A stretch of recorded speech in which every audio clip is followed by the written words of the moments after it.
The Philippine Showbiz List presents detalye sa kasalan nina EJ Falcon at Jana Rojas. Ang 7 taong relasyon ni Jana Rojas at EJ Falcon ay tuluyan na nga pinagbuklod sa pamamagitan ng isang garden wedding na ginanap nito lamang March 25, 2023 sa Enderun Tent, McKinley Hill, Taguig City. Tunay nga yatang tinadhana ang kwento ng pag-iibigan ni EJ Falcon at Jana Rojas na nagsimula sa pagiging magkaibigan. Silang dalawa ay parehong produkto ng reality shows. Si EJ ay big winner ng Pinoy Big Brother Reality Teen Edition Plus ng ABS-CBN noong 2008.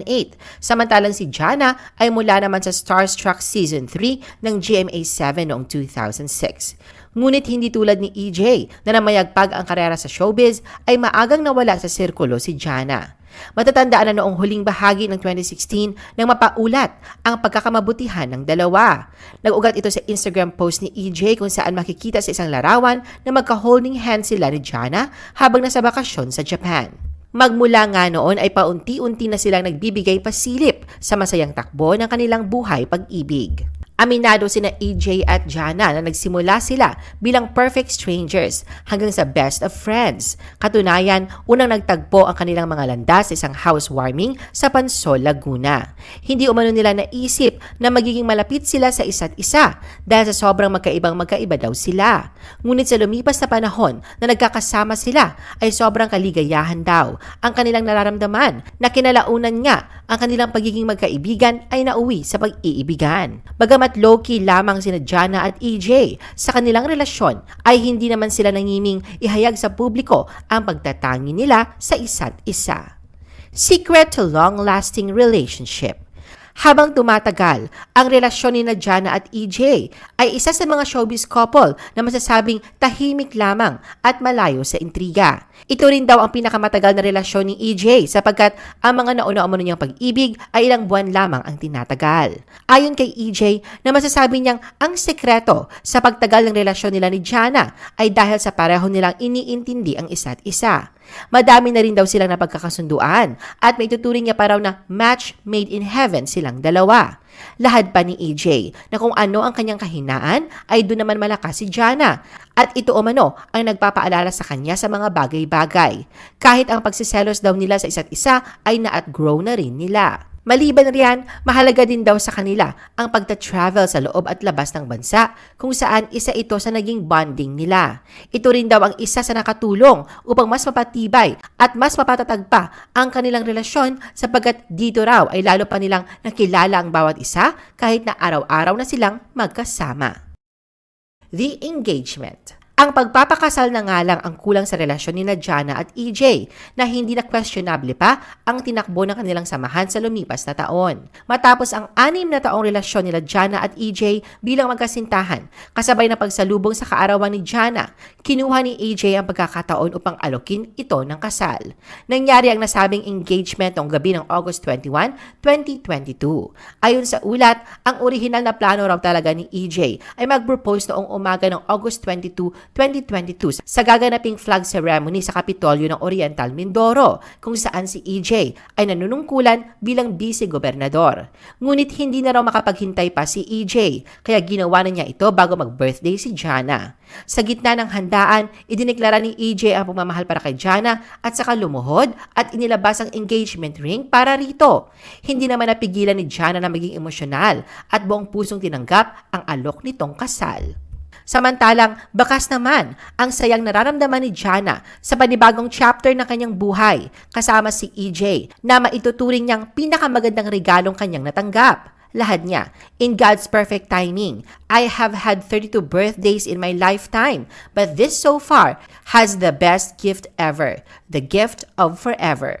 The wedding preparations. Bagamat engaged na ay tila pinanindigan pa rin ni Jana at EJ ang pagiging low-key ng kanilang relasyon. Tahimik lamang ang mga ito sa pagbibigay detalye sa kanilang kasal. At noon ngang March 11, 2023, sa unang pagkakataon, nagbigay pa silip si EJ sa nalalapit nilang pag-iisang dibdib ni Jana. Sa kanyang Instagram post ay masaya niyang ibinida ang prenup photos nila na kinunan ba sa Dubai. Makikita sa ilang larawan na nasa yate sila at nasa nasa background nila ang iconic hotel sa Dubai na Burj Al Arab. May kuha rin sila habang nasa disyerto at nakasakay sa camel. Nilakipan niya ito ng caption na "Counting the days until forever begins." Hindi naman nagpahuli si Jana at nagbahagi din ng larawan kung saan ay makikitang nakasandal siya sa balikat ni EJ habang nakapost sa disyerto. Nilakipan niya ito ng mensaheng "Together is a beautiful place to be." Tuloy na nga ang pagpapakasal ni Jana at EJ. Katunayan ay tapos na sila sa tinatawag na 7-year itch at marami na ring pinagdaanan at napagwagian. Bago ang kanilang kasal ay napanayam si EJ at nakumusta siya sa ginagawang paghahanda nila ni Jana.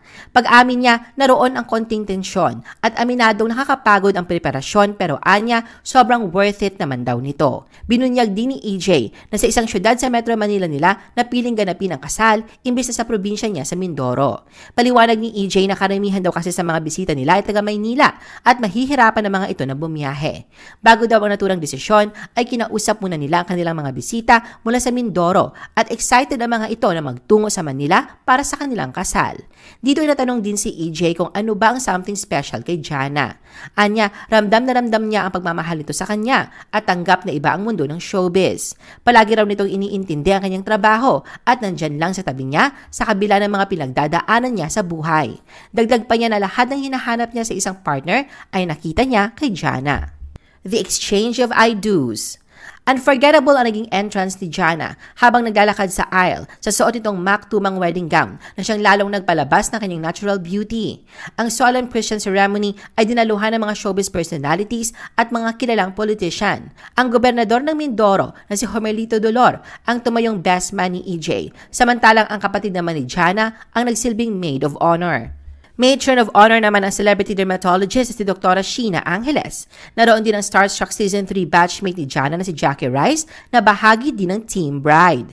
Ilan sa mga principal sponsors ay sina Senator Miguel Zubiri, Senator Sherwin Gatchalian, Senator Bongo, Star Magic Head Lauren Jogi, Lorna Tolentino at ang CEO at President ng Beauty Derm Corporation na si Rhea Tan. Tumayo ring ninang at ninong ang mag-asawang Sylvia Sanchez at Art Atayde.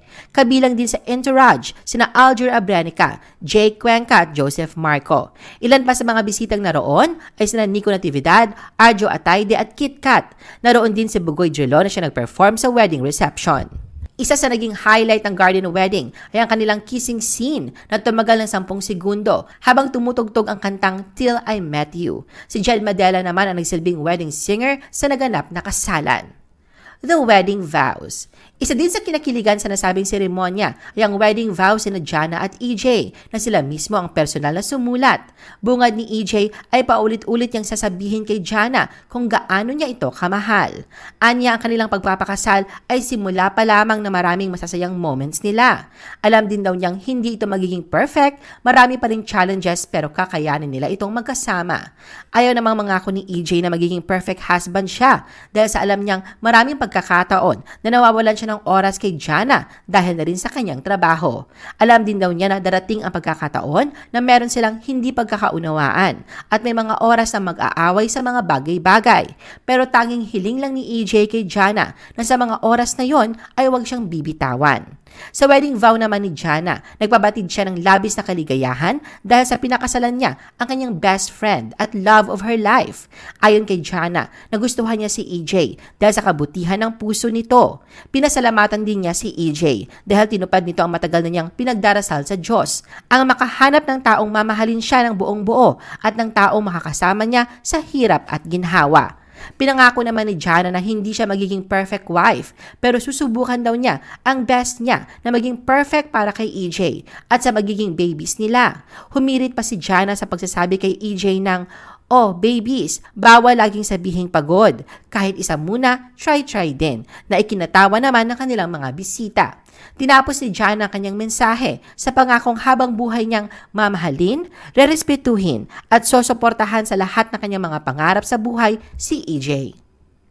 I-post ang inyong comments at reaction sa baba at huwag kalimutan na i-like at i-share ang video na ito. Gusto mo pa ba ng ibang showbiz videos? Panoorin ang aming iba pang top viewed videos.